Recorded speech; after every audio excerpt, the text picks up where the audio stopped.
The diner was the kind of place where time stood still. Red vinyl booths, a flickering neon sign outside, and the smell of bacon and coffee clinging to every corner. Riley Hart sat alone near the window, stirring her coffee, lost in her thoughts. Her leather jacket rested on the back of the chair, a little worn at the sleeves, but she liked it that way. It wasn't about style. It was a piece of her world, one that most people would never understand. Outside, the morning sun hit the chrome of a few parked motorcycles. The Steel Falcons had stopped there earlier, as they often did on Sundays before their rides. But Riley wasn't with them today. She had come early, hoping for a few minutes of quiet before heading to the community garage. That peace didn't last long.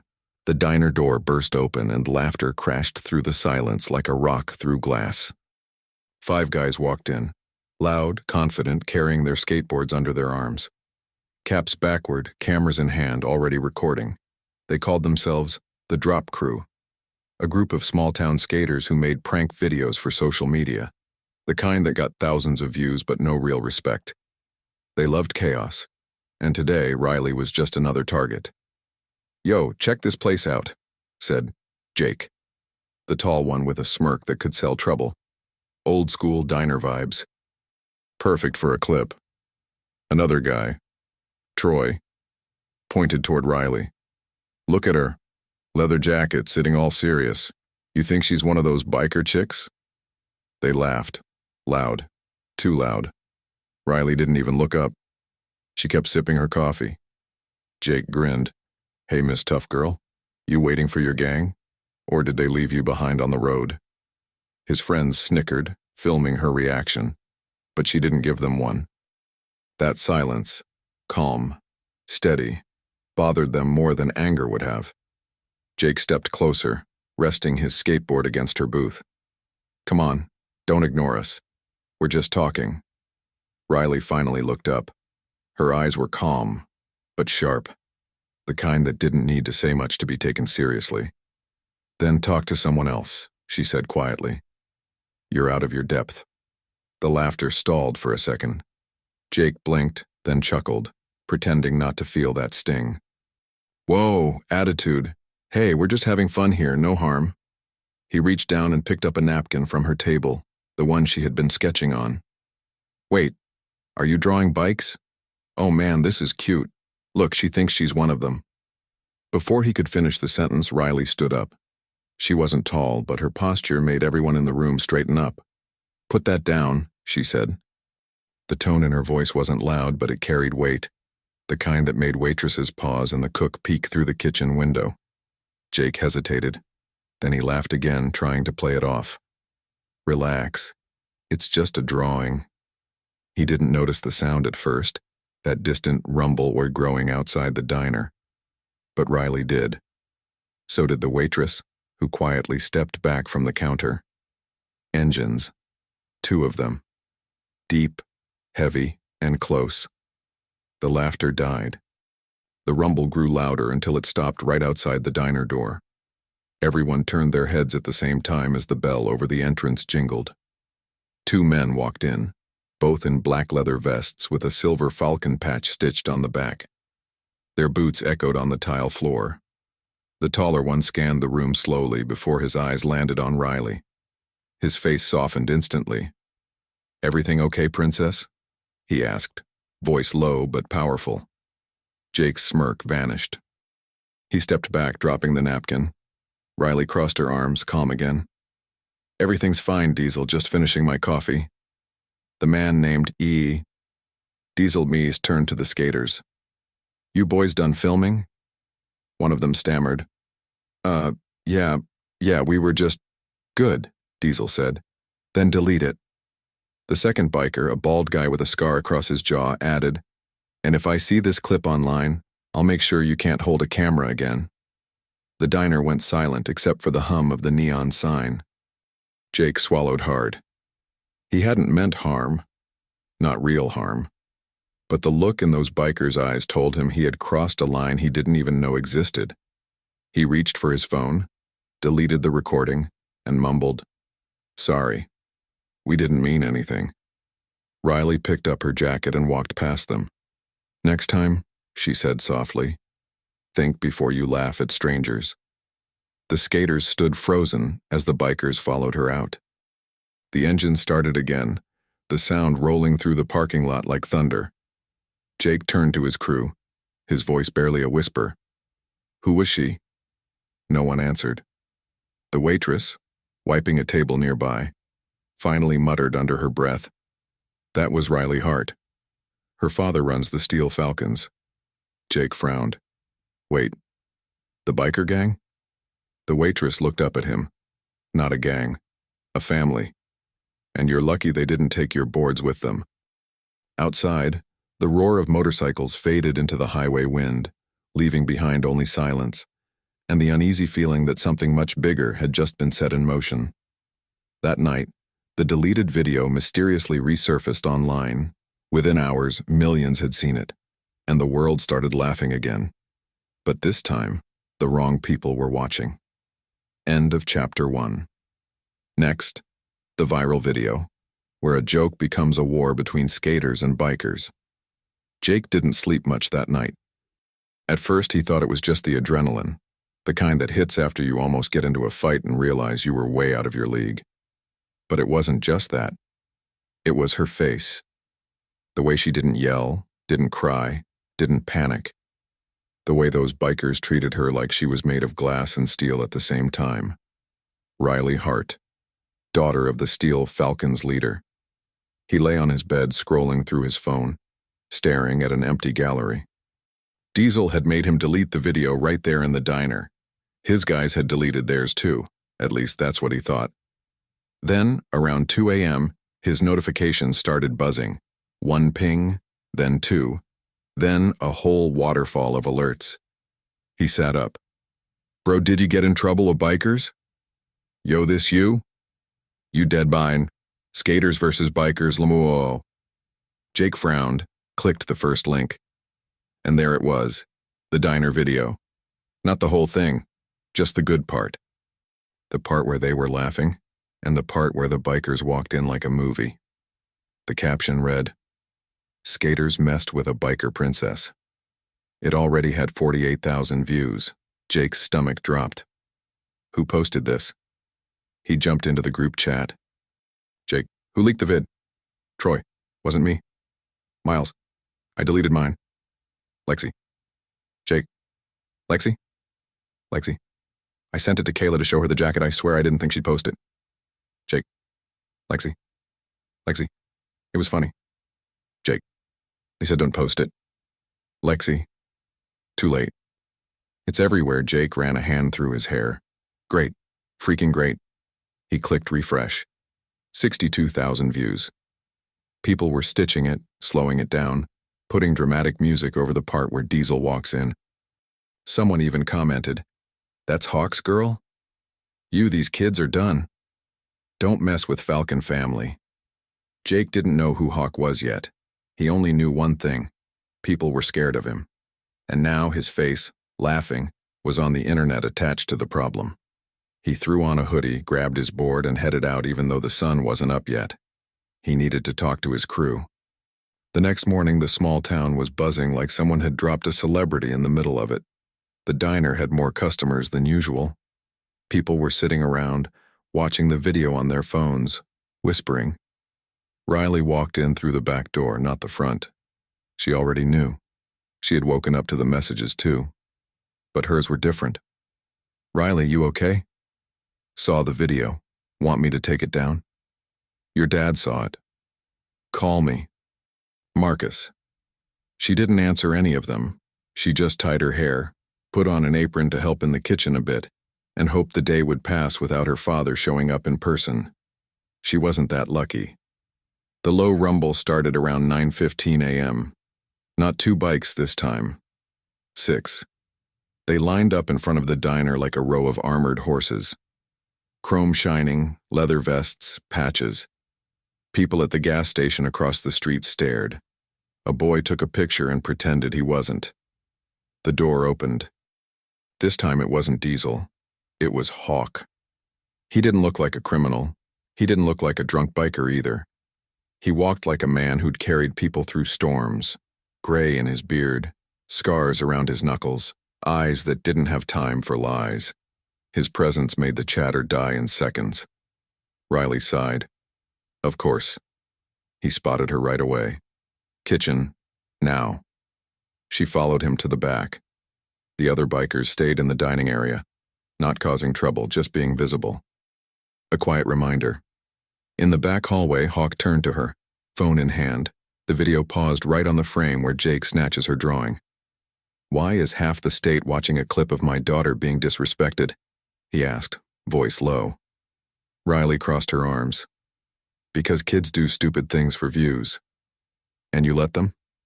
I didn't let anything, Dad. I handled it. Diesel handled it. Nobody got hurt. That's not the point. Hawk stared at the screen again like he could force it to disappear. You know how this looks? You know what kind of people might think this means we're weak? It was a joke. To them. Hawk fixed his eyes on her. Not to our enemies. Riley hated that part. The part where a simple breakfast could become a signal for war just because of who her father was. I didn't start it, she said. I was sitting, drinking coffee. I know. Hawk's tone softened a little. I'm not mad at you. I'm mad that they put you on the internet. I'm mad that some idiot kid thought he could film you. I'm mad that now everyone knows where you like to eat. He pocketed the phone. I'm increasing security at the garage. You don't close alone anymore. Dad? No. His eyes hardened again. You think I like being the overprotective club boss? I don't. But I have enemies, and the fastest way to shake me is to touch you. Riley looked away. Maybe if I didn't have your last name. Hawk cut her off. You think changing your name makes you less mine? She didn't answer. He sighed, reached out, and tucked a strand of hair behind her ear the way he used to when she was little. You did good yesterday. You stayed calm. I'm proud of you for that. But the internet makes everything bigger, and dumb kids don't understand the roads they're playing on. Her eyes narrowed. You're going after them? I'm going to talk to them. Dad? He smirked without humor. I said talk, not break. She rolled her eyes. That's what you call it. He turned to leave, then added, and don't go anywhere alone today. Meanwhile, on the other side of town, in an abandoned parking lot where they usually filmed, Jake and his crew had gathered. They weren't laughing. Troy held his phone up. Dude, 210,000, in 5 hours. Miles whistled. We're famous. No, Jake said. We're dead. Lexi chewed her lip. They can't actually do anything, right? Like, they're bikers, not, I don't know, mafia. Jake looked at her. Those guys yesterday, they weren't playing. Troy shrugged. We can just post an apology. To who? To her? To the internet? To the gang club? Whatever they are? Jake paced. No, we go to her. We apologize in person. We show we're not trying to disrespect her family. Bro, I'm not walking into a biker place, Miles said. I like my teeth. Jake pointed at the screen. Your teeth are already online. You think hiding is better? Silence. He grabbed his board. Let's go. They didn't even make it to the garage. Halfway down Maple Street, a black pickup and 2 bikes slid in front of them, blocking the road. The skaters stopped, boards in hand, suddenly very aware that they were on foot and the other guys had engines. Diesel got off his bike first. Behind him, Hawk stepped out of the truck. Jake whispered, "Oh, crap." Hawk didn't yell. He didn't ask who posted it. He just walked up, stopping a few feet away, hands at his sides, posture relaxed, like a man who was sure no one was dumb enough to swing at him. You're the one with the camera, Hawk said, looking straight at Jake. Jake nodded. Yeah, I'm Jake. You recorded my daughter. Yes, sir. We deleted it. Clearly you didn't. Jake swallowed. It got out. We didn't mean. You didn't think, Hawk corrected. You didn't think someone might recognize her. You didn't think someone might see that diner, that road, that jacket. You didn't think that someone who doesn't like me would take that video and say, hey, look, that's his weak spot. Lexi raised her hand slightly. We didn't know she was your daughter. Hawk looked at her. That's the point. You never know who someone is. No one spoke. Then Jake did something he didn't expect of himself. He stepped forward. Look, Mr. Hart, Hawk, whatever people call you, he said, voice shaking a little but still there. We weren't trying to disrespect her. We make videos. We wanted reactions. It was dumb. I get it. If you want it taken down, I'll call the girl who posted it. I'll tell her to delete it. Hawk studied him for a long second. Diesel watched, arms crossed. Do that, Hawk said, and don't come near her again. Jake nodded quickly. Yes, sir. Hawk turned to leave, then stopped. One more thing, he said without looking back. If anything happens to her because of that video, I won't show up with just 2 bikes. The message was clear. They watched him go. The bikes pulled away. The truck turned toward the highway. Troy exhaled. Dude, we got lucky. Jake didn't answer. Because even as he said he would take the video down, even as he texted Kayla to delete it, even as she said it's too late, it's on repost pages now, he realized something. The internet doesn't delete. And worse, strangers were now commenting things like, if I wanted to get to Hawk, this is how I'd do it.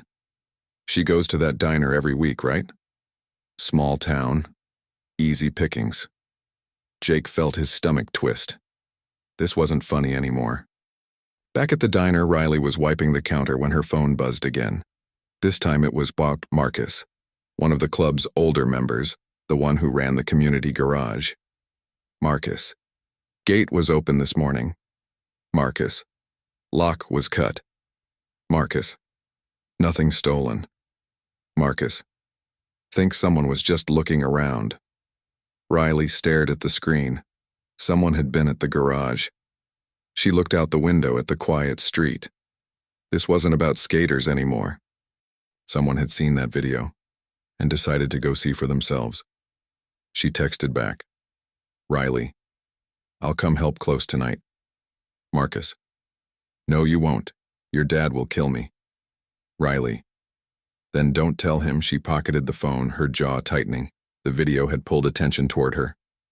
The question now was, what kind of attention?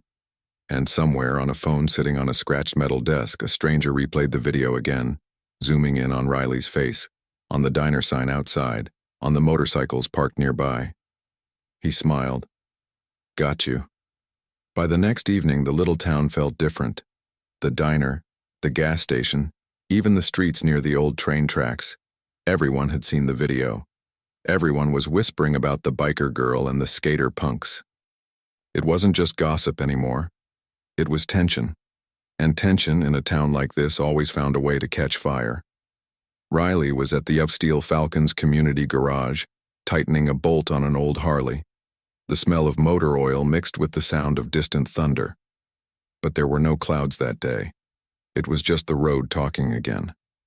She had insisted on staying late, even after her father told her not to. Marcus, the old veteran who helped run the place, had already gone home. Riley liked it when the garage was quiet. It reminded her that peace was still possible, even for people born into chaos. Then the sound came.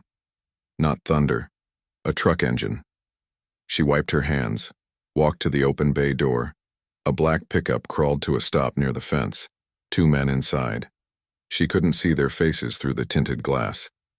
Sorry, we're closed, she called. The driver didn't answer. He just stared at her. And then the passenger tossed something out the window. A small metal can clanged against the concrete. Riley's heart dropped. She didn't even think. She grabbed the fire extinguisher and dove behind the nearest bike. A second later, flames burst along the edge of the fence. Hey! She shouted, running toward it. She emptied the extinguisher, choking on smoke, coughing as orange light painted the walls of the garage. By the time she ran outside, the pickup was already gone, tires screeching, leaving nothing but the smell of gasoline and fear. Across town, Jacob was sitting on the curb outside a convenience store drinking a soda, trying not to look at his phone. Everywhere he looked online, people were still reposting that stupid clip. He had called everyone, begged them to take it down, but it was too late. Once something's viral, it stops belonging to you.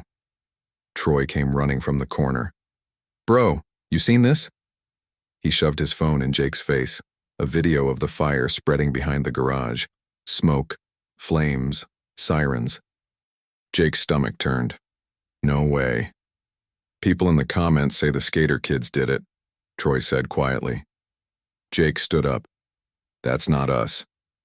"I know, but they don't." He looked down the street toward the highway. They could see the black smoke rising in the distance. Jake grabbed his board. "We're going." Troy blinked. "To the fire? Are you insane?"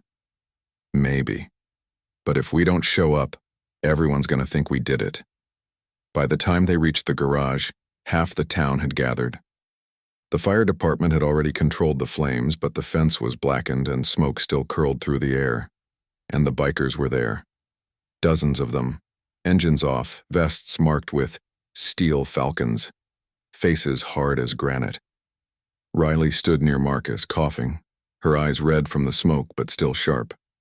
Hawk arrived minutes later, truck screeching to a halt, boots heavy on the pavement. He saw his daughter safe and exhaled for the first time. Then he saw Jake and his crew on the sidewalk and his expression froze. "You've got to be kidding me," he said.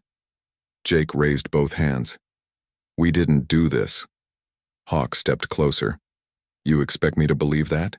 Hours after you humiliate my daughter online, this happens?" "It wasn't us." Jake's voice cracked. "We came to help." One of the bikers behind Hawk muttered, "Help? They probably lit it and came back to film." Riley looked at Jake.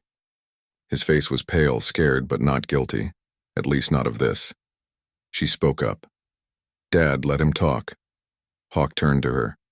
"Riley, let him talk," she repeated, firmer now. Jake swallowed hard. "Look, I don't know who did this, but it wasn't us. We were at the park. We saw the smoke and came straight here." "You expect me to believe that?" Hawk asked. Jake nodded. "Yeah, because if we wanted to hurt her, we wouldn't be standing right in front of you now." For a second, no one spoke. Engines idled, people watched. Then Hawk turned to Marcus. "Check the cameras." Marcus frowned. "They cut the power before the fire. No footage." Hawk clenched his jaw. "Of course they did." Riley stepped forward. "So someone knew where the cameras were." That made Hawk look at her. She was right. Only locals or someone with a reason would know. Jake exhaled. "I swear we didn't do this."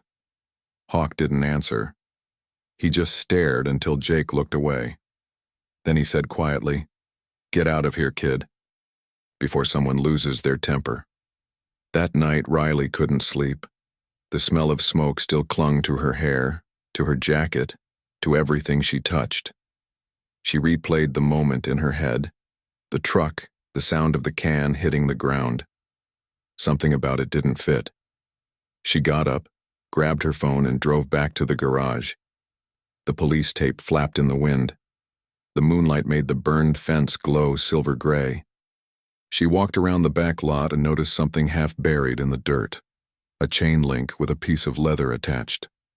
She pulled it out. The leather was from a biker vest, torn, but the patch was still there. Not Steel Falcons. Different color. Different symbol. A red skull with wings. Riley's eyes widened. She knew that mark. The Red Vultures. A rival gang from 2 states away. Old enemies of her father's club. If they were back in town, the fire was just the beginning. She took a photo, sent it to Marcus. "Riley. Found this behind the fence." Marcus. "Vultures?" Riley. "Yeah." Marcus. "You tell Hawk?" Riley. "Not yet.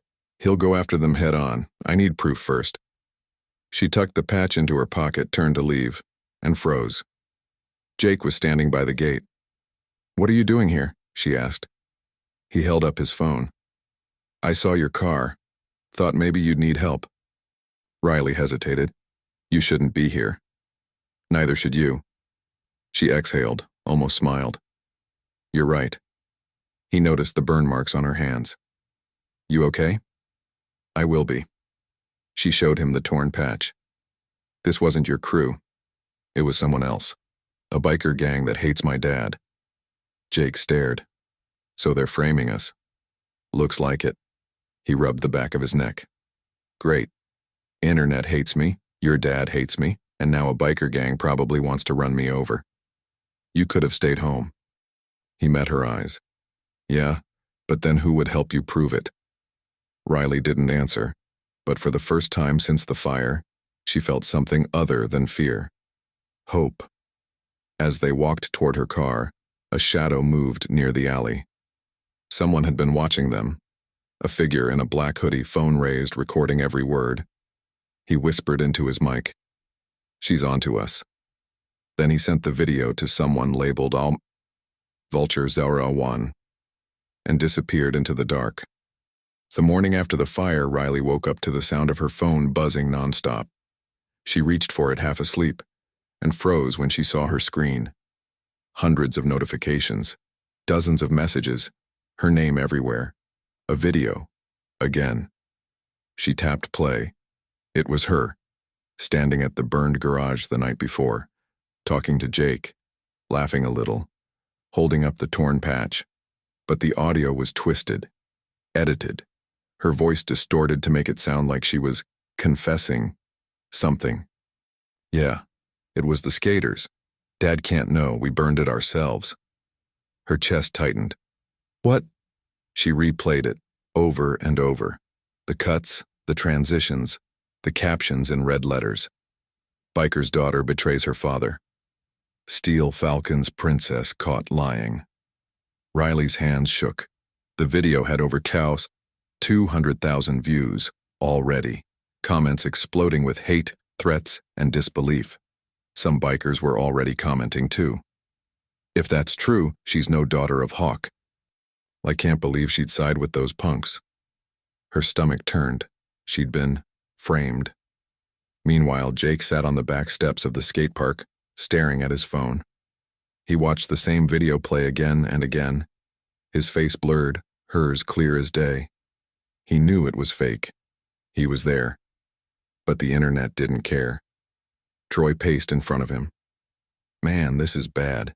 The bikers are going to kill us now." Lexi muttered, "It's trending. Hashtags everywhere. They think she set them up." Jake clenched his fists. "She didn't. We have to fix this." "Fix it how? You can't beat the internet, Jake." He looked up. "Maybe not, but I can find who did this." At the Steel Falcons clubhouse, the mood was darker than anyone could remember. Engines idled outside like angry beasts. Men with tattoos and leather vests gathered around a laptop on the pool table.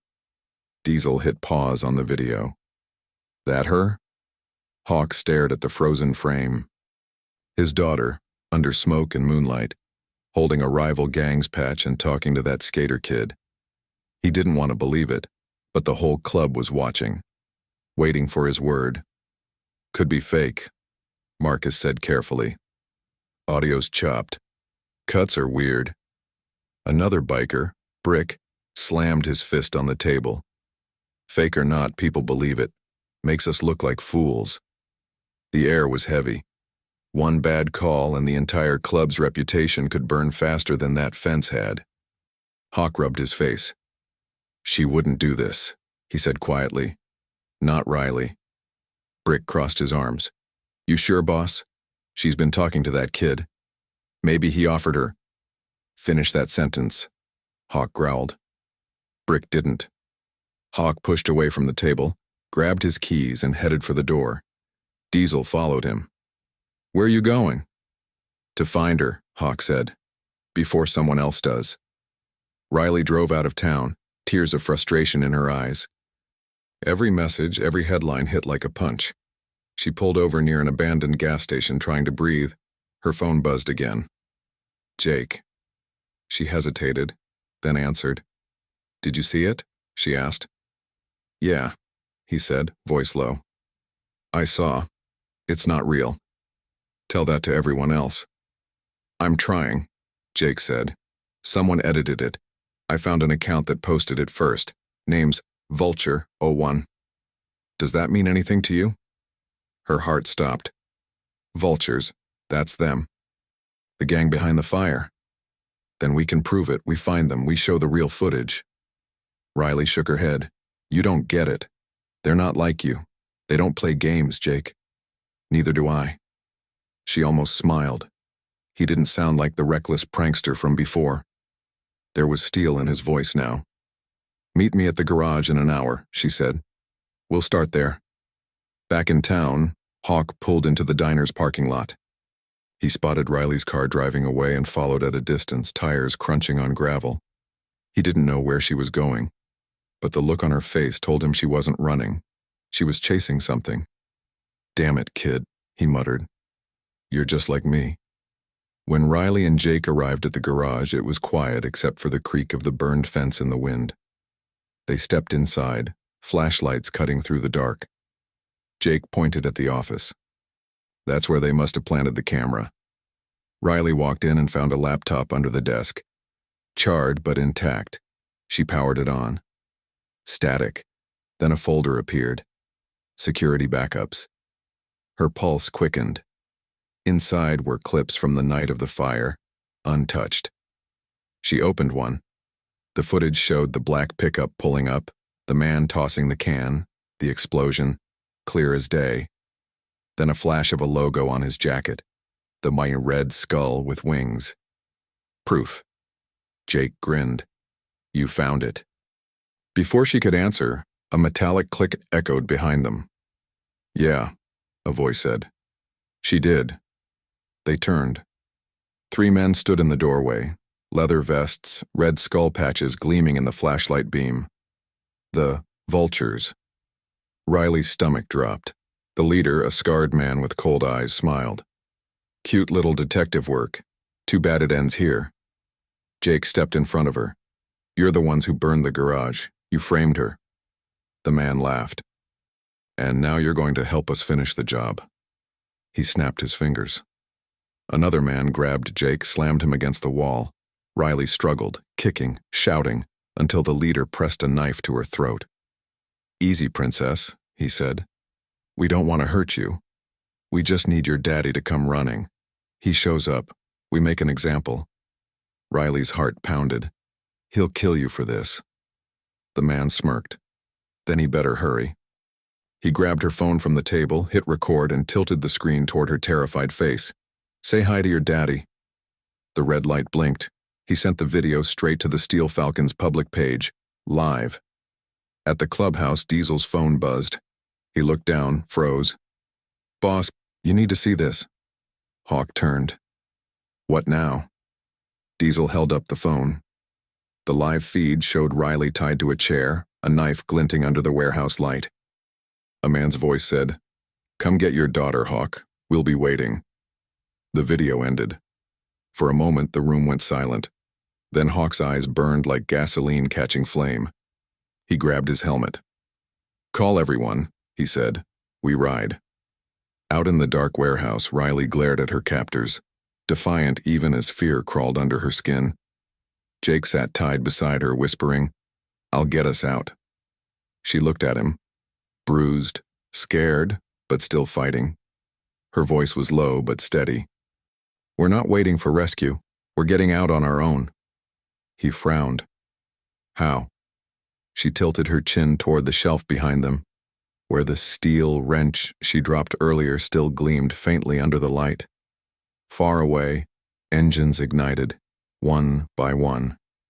The night shook with the thunder of Hoi 20 bikes rear-roaring to life. The Steel Falcons were coming. The night air trembled with the sound of engines. Every bike in the Pine Steel Falcon's gun garage had roared to life, and every man wore the same look, a mix of fury, purpose, and quiet fear. They all knew what this ride meant. When Hawk said, "We ride," it wasn't a phrase, it was a promise. Riley's face, pale, frightened, tied to a chair in some unknown warehouse, burned in his mind like fire. And the men who had taken her had just signed their own death warrants. "Marcus!" Hawk barked, pulling his gloves tight. "Any word on the location?" Marcus looked up from the tablet, tracing the live feed frame by frame. "They streamed from a signal tower near the industrial zone," he said. "Old lumber yard, north side of the river." Hawk nodded once. "That's vulture territory." Diesel cracked his knuckles. "Good. Saves us the trouble of hiding bodies." Hawk shot him a look. "We're not starting a war unless they force it." Diesel smirked. "They already did." Hawk strapped on his helmet. "Then we end it." The club's engines thundered in unison as the Steel Falcons rolled out of the lot, a black storm cutting through the empty streets. Inside the warehouse, Riley's wrists burned from the ropes. The vultures had tied her and Jakin back-to-back on metal chairs. The leader, a scarred man with a viper tattoo along his neck, paced in front of them, smiling like he'd already won. "Your old man's on his way," he said, "and when he gets here, I want you to watch him kneel." Riley glared. "You don't know my father." He leaned closer. "I know what scares him." Jake whispered behind her, voice low, steady. "Don't say anything." "I'm not scared," she whispered back. "Just angry." The man turned away to check his phone, and in that moment, Riley twisted her wrists hard enough to make the rope slide.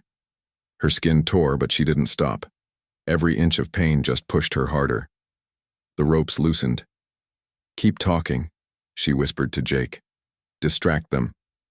Jake cleared his throat. "So this is your big plan? Kidnap a girl and hope her dad's dumb enough to walk into a trap?" The leader glanced at him. "You talk too much." "Yeah, well, I film for a living," Jake said, forcing a grin. "And right now your lighting's terrible." One of the men laughed. "This kid's got jokes." Riley twisted her wrist one last time. The rope snapped. She grabbed the wrench from behind the shelf, swung it backward, and hit the man closest to her square in the knee. He screamed and went down. Jake spun his chair, knocking another man off balance. They scrambled up just as the leader reached for his knife. "Run!" Riley shouted. They bolted toward the back exit, the sound of gunmetal clicks echoing behind them. Outside, the moon lit the yard in silver streaks. Old logs, rusted saws, and broken machinery scattered the ground like bones.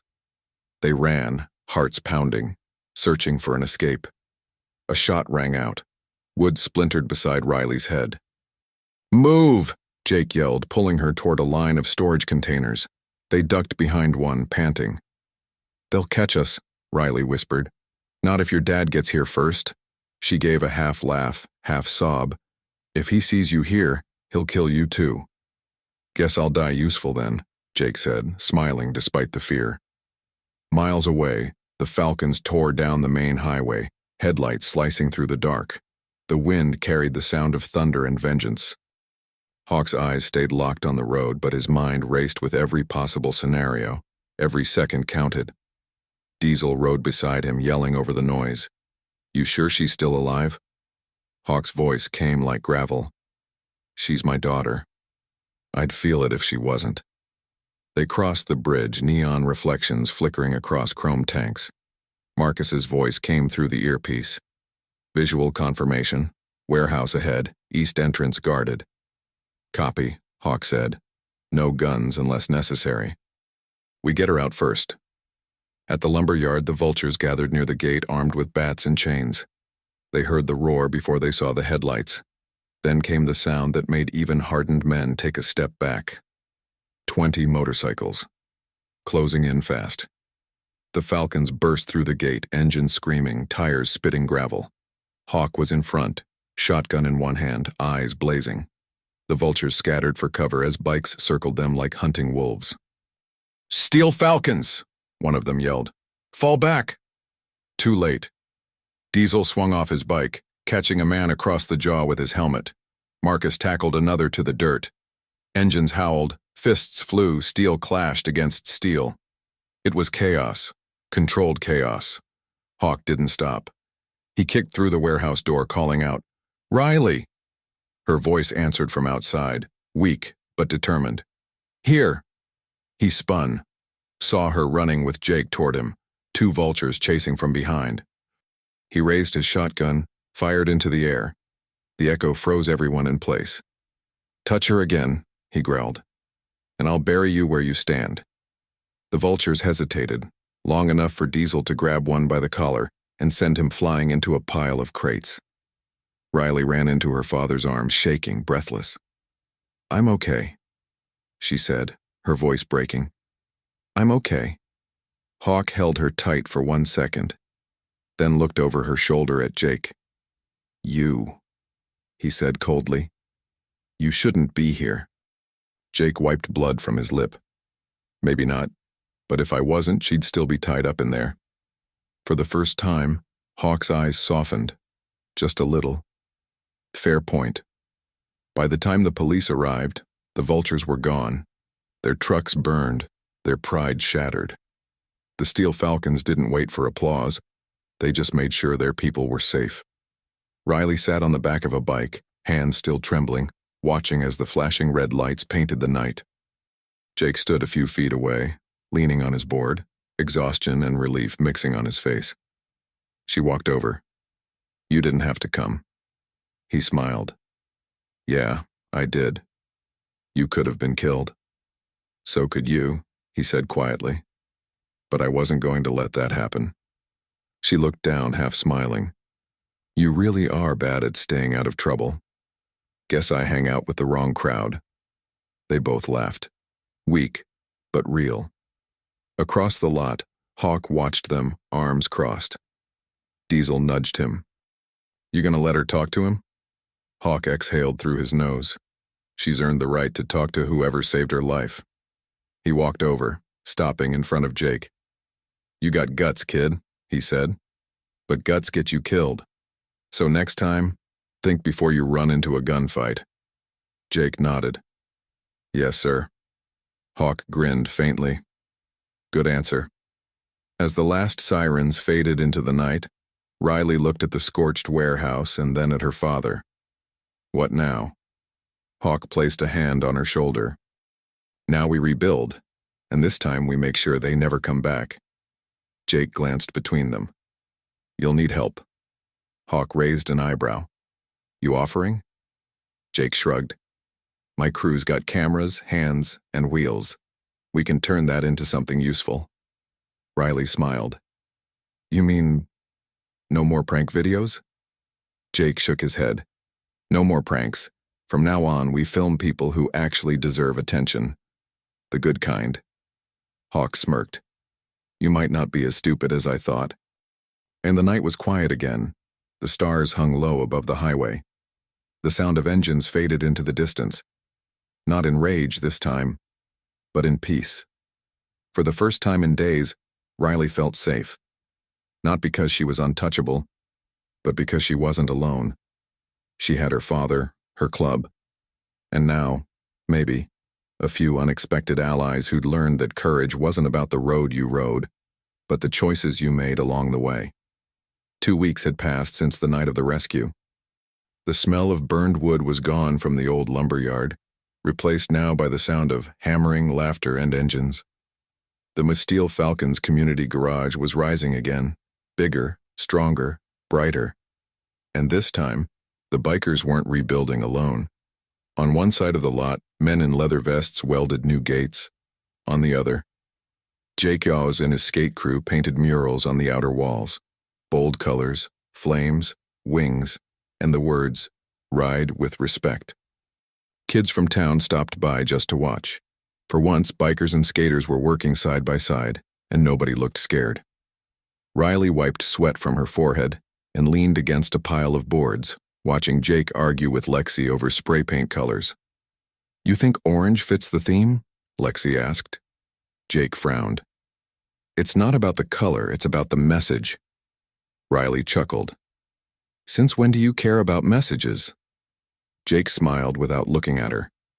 Since I realized how fast stupid choices can hurt good people. She studied him, this same kid who had mocked her weeks ago, now covered in paint and helping build a garage for veterans. He'd changed, but not in some dramatic movie way. He'd just grown up. When he finally glanced at her, she smiled. Guess the internet's not laughing anymore. He shrugged. That's fine. Let them watch something worth watching this time. Later that afternoon, Hawk arrived carrying a box of old tools. The noise quieted a little. Even now, his presence commanded attention. He placed the box down, looked around at everyone, bikers, skaters, townsfolk, all working together. Never thought I'd see this, he said. Riley smirked. The Falcons and the drop crew in the same place without fists? He chuckled. Yeah, miracles happen. He turned to Jake. Heard you're starting a new channel. Jake nodded. Yeah, no more pranks. We're calling it Ride with Respect. Videos about the garage, about helping people on the road, veterans, single moms, real stuff. Hawk studied him for a second, then clapped a hand on his shoulder. Good. The world's got enough clowns. Maybe it's time for some examples. Jake smiled. We'll try not to embarrass your patch, sir. Do that, Hawk said, walking off to help Diesel unload supplies. By sunset, the garage looked alive again. The walls glowed under string lights, the engines hummed, and the smell of barbecue drifted through the lot. Riley sat on the steps with Jake, plates of food in their laps, watching the others eat and laugh. Feels different now, she said. Jake nodded. Yeah, like the air's lighter. She looked at him. You're part of that, you know. Me? Nah, I'm just a guy who got in way over his head. Maybe, she said softly. But you didn't run. He smiled at that. Neither did you. For a while, they just sat there in silence, the kind that didn't need words. Riley leaned her head against her knees, eyes half closed. You ever think some people are just meant to crash into each other? Jake laughed quietly. Yeah. And maybe if they survive the crash, they come out better. She smiled. You really are bad at talking like a normal person. He grinned. Yeah, well, you hang around bikers long enough, you pick things up. Later that night, as everyone was packing up, Hawk pulled Riley aside. You did good, kid, he said. She looked up. We did. He nodded slowly. Maybe so. But you're the reason people are standing here together. You reminded all of us that family ain't just blood. It's whoever shows up when the fire starts. She swallowed hard, eyes glistening. Thanks, Dad. He smiled. A rare, genuine smile that softened the lines on his weathered face. You've got more of your old man in you than you think. But don't tell anyone, it'll ruin my reputation. She laughed. Your secret's safe. He turned to leave, then paused. You planning to stick around the club for a while? She thought for a second. Maybe. But not just for the club. For the town. For what this place can be. He nodded. Good answer. When the sun dipped below the horizon, the last engine started rumbling again. The Falcons lined up their bikes near the road, Jake's crew strapping their skateboards to the backs of the motorcycles. Diesel looked at Jake. You sure you can handle riding with us? Jake grinned. Guess I'll find out. The engines roared, echoing off the hills. The skaters who'd once mocked Riley were now part of something bigger, a rolling symbol of second chances. Riley sat on the back of Hawk's bike, her hair flying in the wind, watching as the lights of the town faded behind them. For the first time in a long time, she wasn't running from trouble. She was riding toward something new. As they reached the edge of the highway, Jake slowed his bike beside Hawk's, shouting over the roar of engines. Where to now? Hawk grinned beneath his helmet. Wherever the road leads, kid. The convoy sped forward, chrome gleaming under the moon, engines thundering like a heartbeat that refused to die. And at the front, Riley smiled, feeling the pulse of freedom in her chest. She was no longer just the biker's daughter. She was the daughter of the road, brave, loyal, and unbreakable. But far behind them, in the shadows of an old gas station, a lone rider watched the convoy disappear into the night. On his vest gleamed a familiar red skull with wings. He pulled out his phone, dialed a number, and spoke in a low, cold voice. "They think it's over," he said. "Tell the boss, it's just beginning." He revved the engine once, and the screen went dark.